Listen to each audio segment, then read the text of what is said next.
Hello, everyone, and welcome to another live stream here on the channel for the Black Hood Crew. I am your host slash chauffeur, BHCxDark. My name is always there in the corner. As always, you can follow along on YouTube and Facebook at the Black Hood Crew, and then follow along at my name directly on Twitch, Twitter, Steam, Trovo, TikTok, Instagram.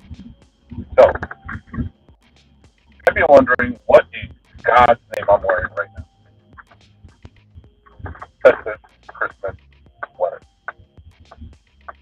There is a Christmas work function where there's going to be food, so I'll be there.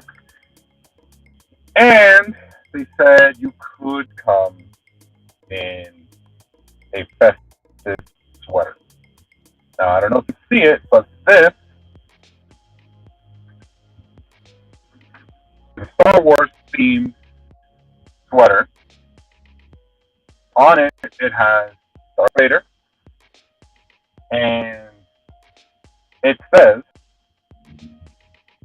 "I find your lack of cheer disturbing."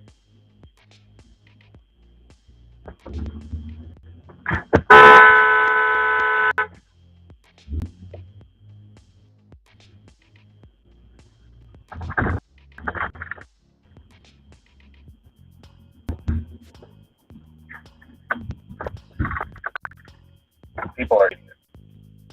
I almost just got hit by a lady who was fully intending to run a full red light. Not even catch it when that thing was yellow, no. Full on red.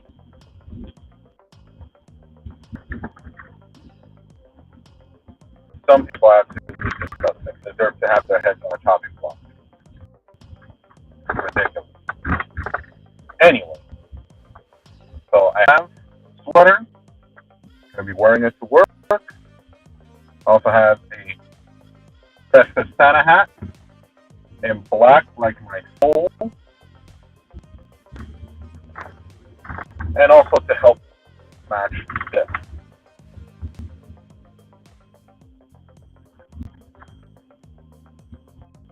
So, hopefully we will have a better day today, because yesterday was a very busy day. And again, unnecessarily.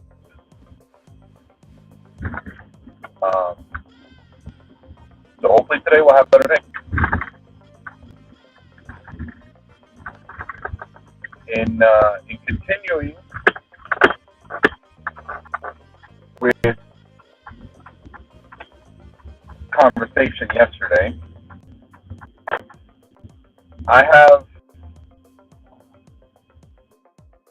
read up a couple things to the decisions made by Warner Brothers DC, their new leadership, as well as things concerning Henry Cavill and him no longer being Superman. Which again, I am completely of the mind that this is a travesty. He was doing a fantastic job with what he was given.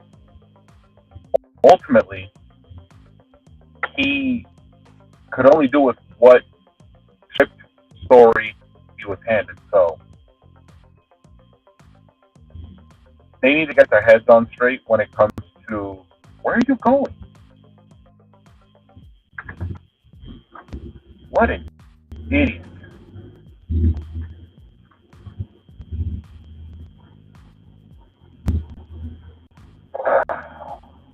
Why?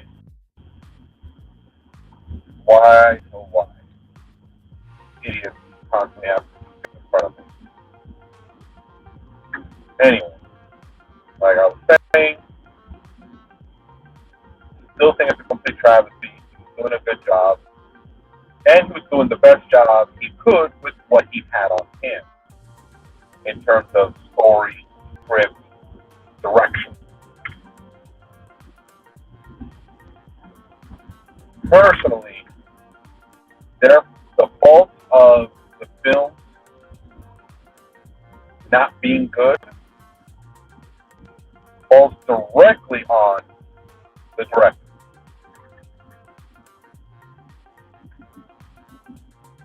So, we had a much better version of the Justice League under Zack Snyder and the Snyder Cut. as opposed to theatrical, which was not very good. But again, like I said, they tried to do too much, too quickly, too soon. But that's besides the point now. I read a rumor, I don't know if this is true or not, that they have found their new actor to play Superman. We will see. But if they're keeping some actors and releasing others, that's going to cause problems. From a continuity story standpoint, and ultimately that's the one thing that they can't get right. Because Marvel's been doing it already.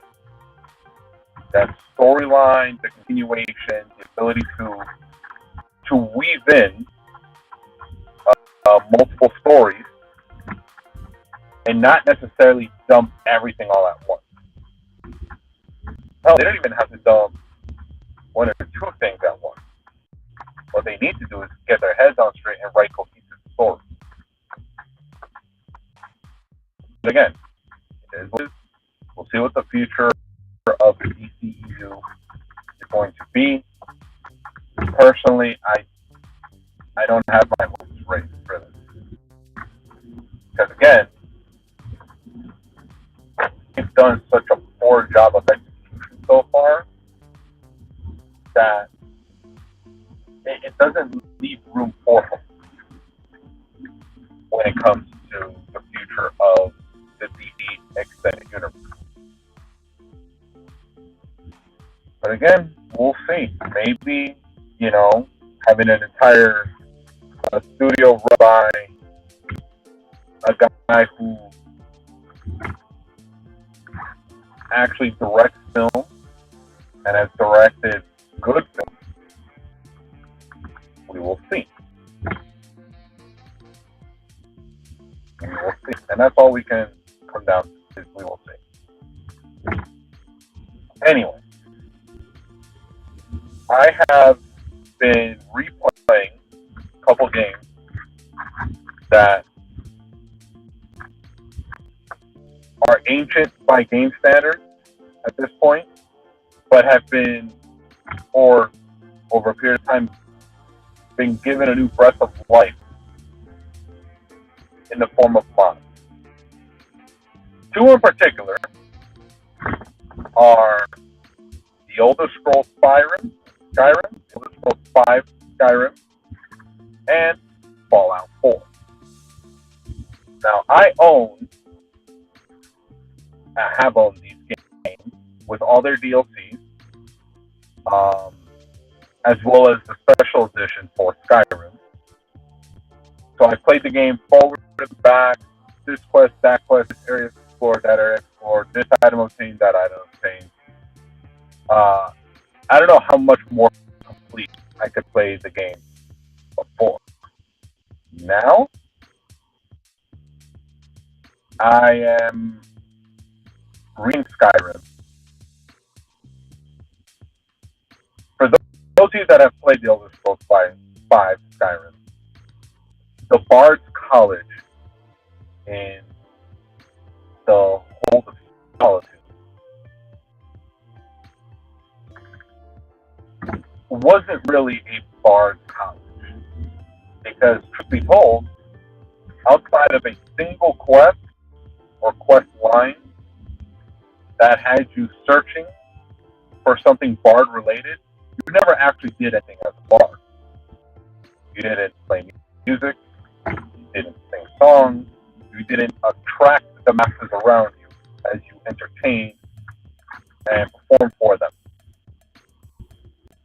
I am currently replaying the Bard's College with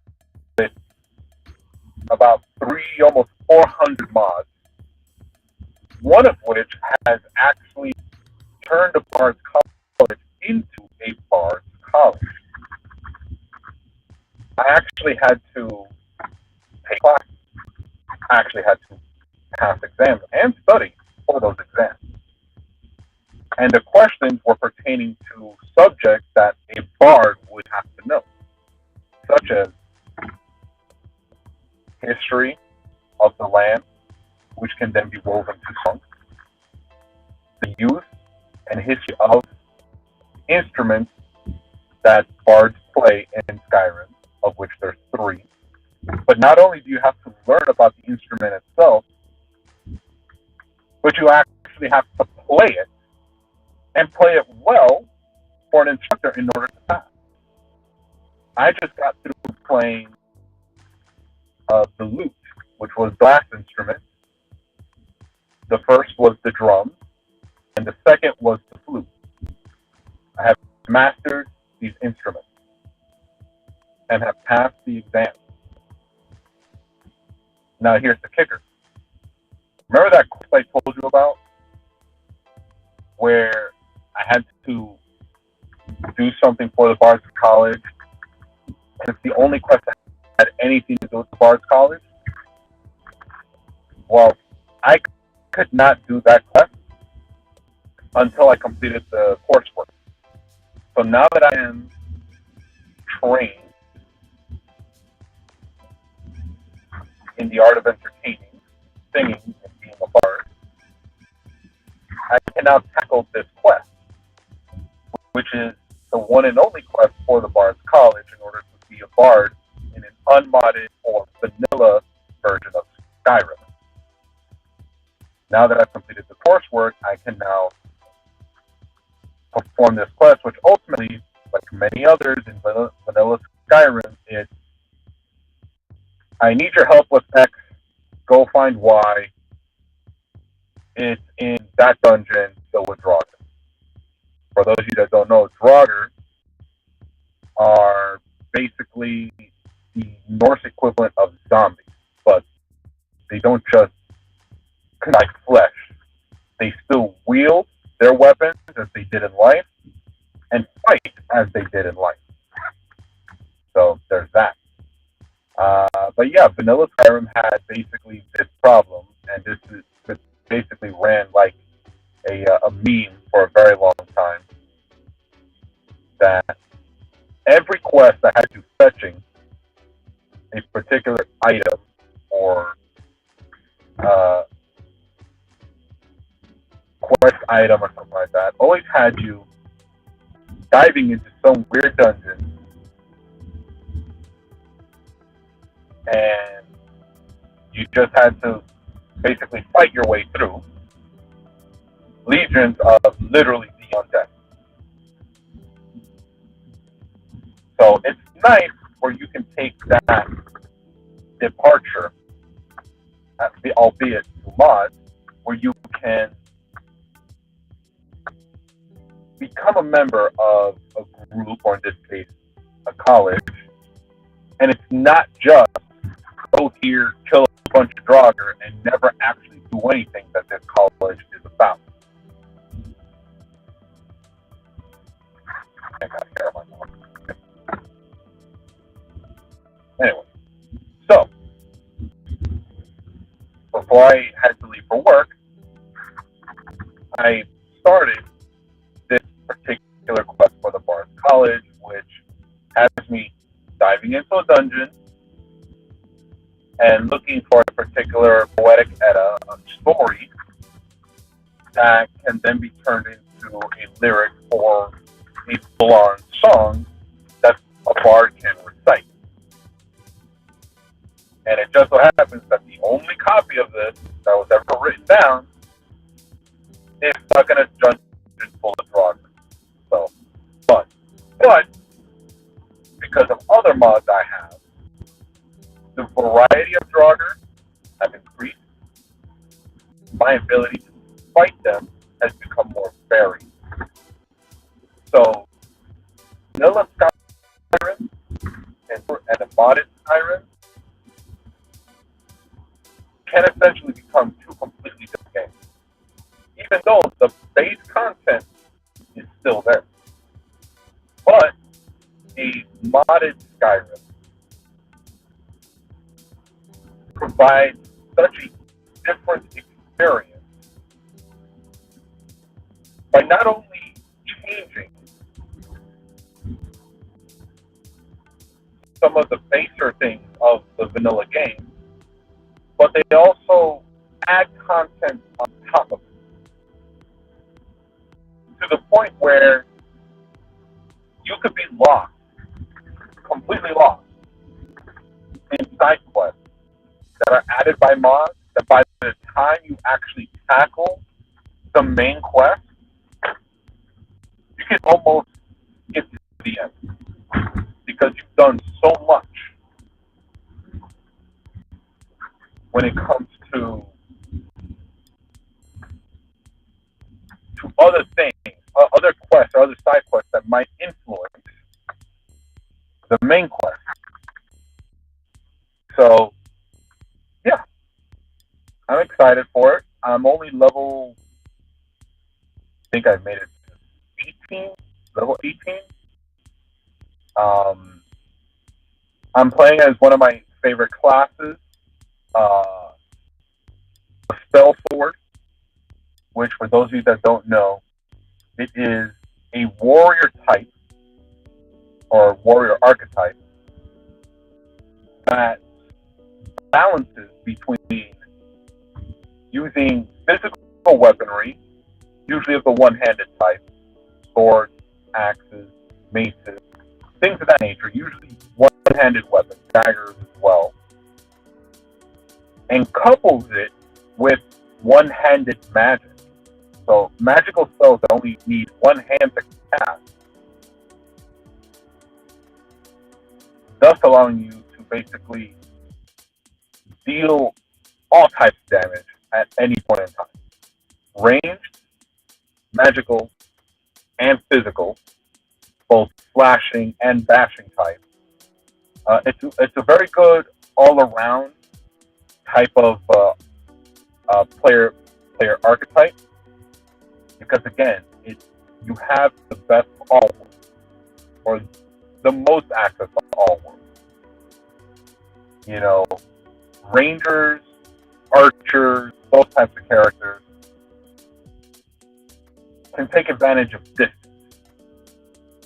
Fire volleys of arrows over a great distance and your opponent before they get close enough to use their own weapons against you. In addition, usually deals great amount of damage of the magic type, but don't usually walk around with heavy armor or things like that, so they can easily be picked off. Warriors have to get in your face. So if you're dealing with mages or archers,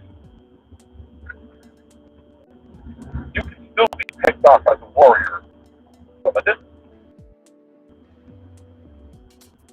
So a spell sword kind of is that gap. It kind of bridges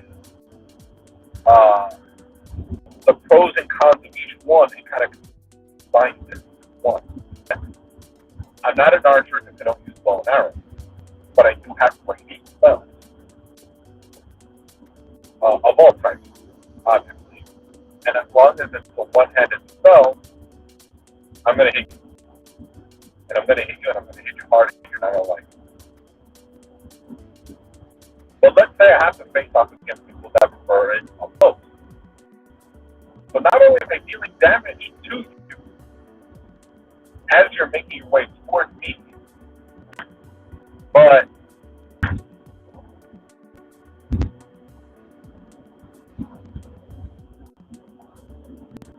once you get in my face, you're going to be sorely surprised when, ta-da, I'm wielding a sword, a mace, or an axe, and I deal damage to your face. That's also coupled with the fact that I usually prefer heavy armor because of how much defense it provides. And if it's enchanted armor, forget it.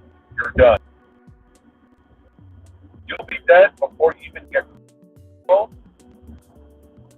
And for those tougher enemies that do manage to get close enough to want to swing swing their axe at me or hit me with their mace,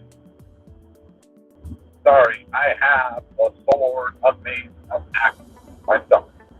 And because Skyrim lets you dual wield, I can have my primary weapon, my close range weapon, in my right hand, and have a magical spell ready on the left.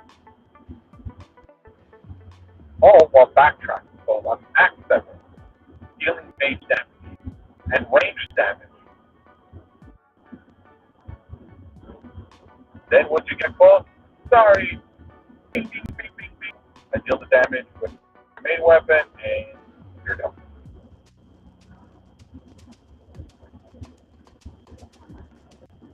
This also gives me both truly all-around good advantages, especially when I have to fight dragons. Again, for those of you that don't know, Elder Scrolls V Skyrim has an overabundance of dragons, resurrected dragons. So, dragons, again, if you don't know, can fly. And they can cast their own form of magical spells in the form of shout. So whenever you're playing Skyrim and you hear a dragon, yell out a phrase, particular sequence of words in Nova, their dragon tongue. And if something comes out of their mouth, that is a shout. Whether it is a flame shout, an ice shout, or just a forceful push. Like the famous one from the commercial, if you remember way back when, the year's 2011, Skyrim comes out November 11th, 2011, 11/11/11. Prior to the game's release, they had commercials playing, advertising the Elder Scrolls V Skyrim. In the commercial, the Dovahkiin, or Dragonborn, uses a shout at the end of the commercial, Bus Rodak, which translated is unrelenting force. That shout is in the game, and dragons can use it against you. Now, the shout, when used, basically takes everything that's in front of you and basically blows it away. You have a shockwave moving forward, pushing and blowing everything in front of you away. It's not particular to one element or another. It's not fire-based, not ice-based, or anything like that. It's literally just a force, a push. And it's a great one to use, by the way. Especially when people are bothering you, they love getting in your face, you hit them with that unrelenting force, kick them to the other side of the room. Anyway, when you hear dragons scream out, they yell out a phrase in their speech. They're shouting. They're actually saying a shout, a phrase in their tongue, and then the sequence of words creates the effect.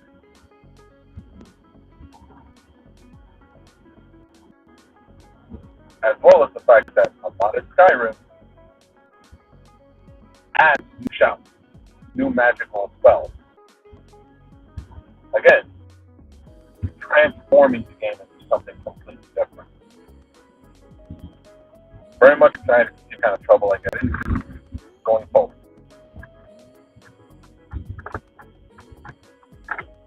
And the same goes with Fallout 4. Fallout 4 modded adds so much content, but also changes so much that it changes how you play the game. A perfect example is Sim Settlement 2, which is a mod that basically allows you, it basically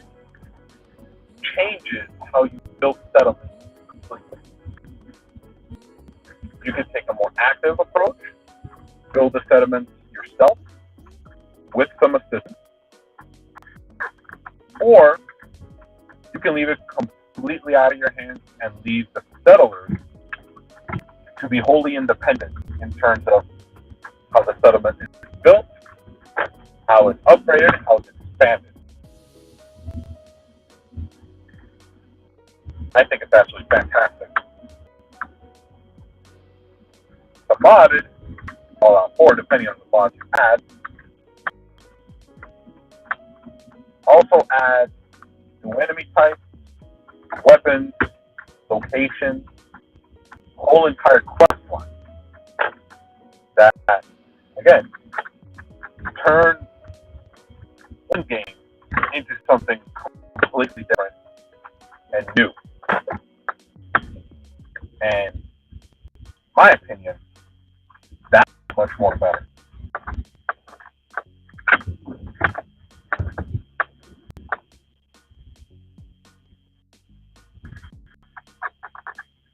Oh, I'm good.